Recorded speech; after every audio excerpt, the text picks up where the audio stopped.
करता हूं, जो उन्होंने मुझ पर विश्वास जताया, और मैं विश्वास दिलाता हूं कि जो विश्वास उन्होंने मुझ पर जताया है, मैं उनकी अपेक्षाओं पर खरा उतरूंगा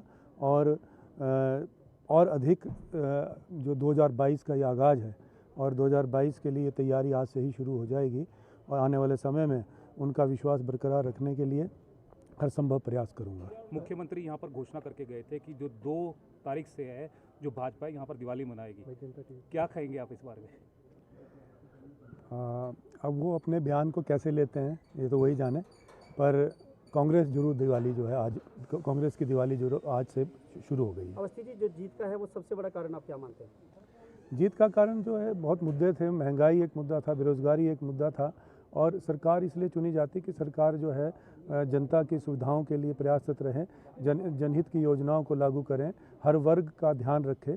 लेकिन 4 वर्ष के इस कार्यकाल में जो हर वर्ग जो है त्रस्त रहा है, और भारतीय जनता पार्टी की जो सरकार है वो सिर्फ सत्ता सुख में जो है उन्होंने समय बिताया, जबकि जो महंगाई देखिए कितनी बढ़ गई। महंगाई एक मुद्दा था, बेरोज़गारी एक मुद्दा था। आज पूरे हिमाचल प्रदेश में 15 लाख जो है शिक्षित युवा जो है रजिस्टर्ड हैं भिन्न भिन्न रोज़गार कार्यालयों में, और रोज़गार के साधन जो है सृजित करने में नाकाम रही, बल्कि बाहरी राज्यों से लाकर जो है लोगों को यहाँ रोज़गार दिया जा रहा है। और हमारे जो शिक्षित युवा हैं, जिन्होंने, कई ऐसे भी हैं जिन्होंने एजुकेशन लोन लेकर पढ़ाई करी है, और उनको दरकिनार करके उनके सामने जो है बाहर से लोगों को लाकर रोज़गार दिया जा रहा है।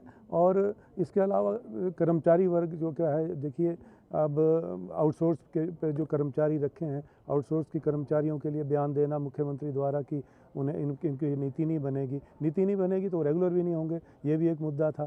फिर करुणामूलक आधार पे जो लोग आज, जो पात्र लोग हैं, जो नौकरी की तलाश में थे, जो नौकरी की चाह में थे 4 वर्ष से, एक भी करुणामूलक आधार पर किसी को नौकरी नहीं दी गई है, ये भी एक मुद्दा था। इसके अलावा जो न्यू पेंशन स्कीम का है, ओल्ड पेंशन स्कीम का है, तो हर वर्ग को जो है इन्होंने निराश किया। आप शुरू से ही बोल रहे थे कि धन बल और जनबल के बीच में लड़ाई है। बिल्कुल, मैंने कहा, आपने देखा, आप तो जगह जगह घूमे हैं, जिस तरह से प्रचार इन्होंने किया, एक हाईटेक प्रचार था इनका। और मैं तो जनसंपर्क के माध्यम से मैंने हर समय यही कहा कि ये जो चुनाव है ये धनबल बनाम जनबल था। तो मैं जनबल के आधार पर चुनाव लड़ रहा था, और अंत में लोकतंत्र में जनता जनार्दन है, जनता भगवान का रूप है, और जनबल की विजय हुई है। 4-0 स्कोर रहा है पूरे हिमाचल में, क्या मानते हैं आप, जो कांग्रेस के पक्ष में लहर शुरू हो गई? ये मैंने कहा आपको कि ये 2022 के आम चुनाव का आगाज़ है, और ये नींव रख दी गई है, आधारशिला रख दी है कि आप देखिए 2022 में जो